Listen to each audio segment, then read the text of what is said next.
Ford, you have a right to make a statement prior to sentencing. You may execute that right if you choose to, or you may choose to remain silent. That is completely up to you. Do you wish to make a statement at this time? No, Your Honor, I think the family for a has to be, and I just refuse to speak at this time. All right, thank you. All right, so I want to start by commending the attorneys and the families. What a process, right? It was probably, in the history of Summit County, one of the cases with the most deaths to start with. That's overwhelming in and of itself.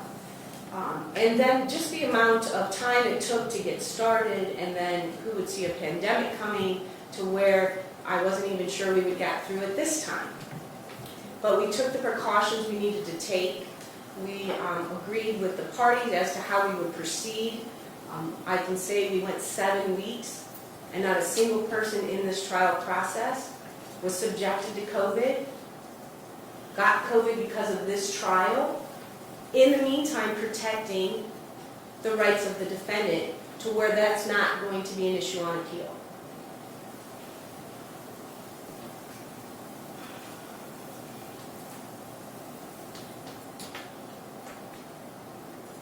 You know, I've lived with this case for 4.5 years, and I still struggle. I cannot come up with words. You know, normally I'm a pretty straightforward shoot from the hip kind of person, right? I can look at the defendant and tell them what I think, and I will. But I struggle knowing you are all out there. On behalf of the Hugginses, thank you for the insight into that family. I don't think any of us knew that. We didn't know about the children. We knew about the children, we knew about their ages, but we didn't know about what a close-knit family. And we heard from Mr. Lindell Lewis's sister, so we have some insight into him and into Gloria. But we didn't have insight into the Hugginses family and the Boggs' family. And so we want to thank you for that. And you know, many people will see this type of emotion for me as a sign of weakness.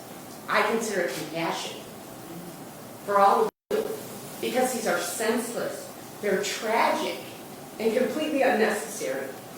The compassion that the Hugginses family has shown you, that you refuse to show your neighbors, is if you showed them half of that, they would still be alive today. You may have gotten to know them. You may have found that you liked them. Instead of accusing them of being homosexuals, of being alcoholics, of being gamblers. But you chose to take it into your own hands.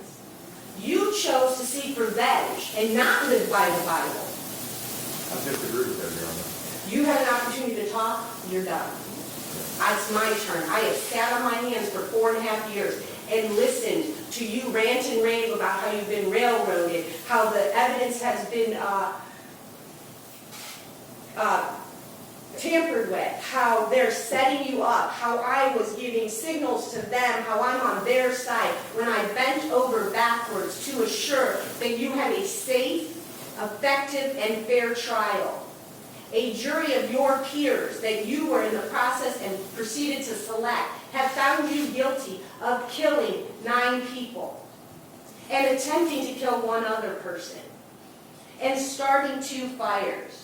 And to watch, not a word, Mr. Ford, and to watch that video and to watch you enter that house, knowing that the first one you set killed 2 people, and knowing that you were setting the second one, that there were 7 people in that house, and you still chose to do that in the cover of darkness, knowing that those houses go up in a blaze, knowing that there are people sleeping in those houses. If you wanted them out of the neighborhood, you could have proceeded a lot differently. To watch that video of Lindell Lewis and Gloria Hart's house go up in flames, and to know that those people were inside while that video was going, I can only imagine the fear in all of them.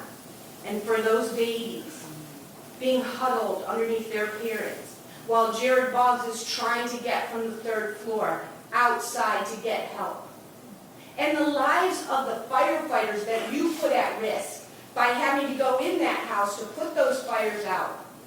And to potentially walk through a house that could have collapsed at any moment to retrieve those victims. There are no words to explain it. It is the most atrocious version of these types of offenses that could possibly happen. And while you have maintained your innocence throughout this trial, you have shown not a shred of sympathy or remorse during this 4.5 years. So I thank the Huggins and the Boggs family for your dedication, your continued support and commitment to this process. Our system is not perfect, but it's the only one we have. And there were times when this was tumultuous, there were times when it was confrontational, but we all worked through it, and I believe got to a point where we are today. So Mr. Ford, please rise.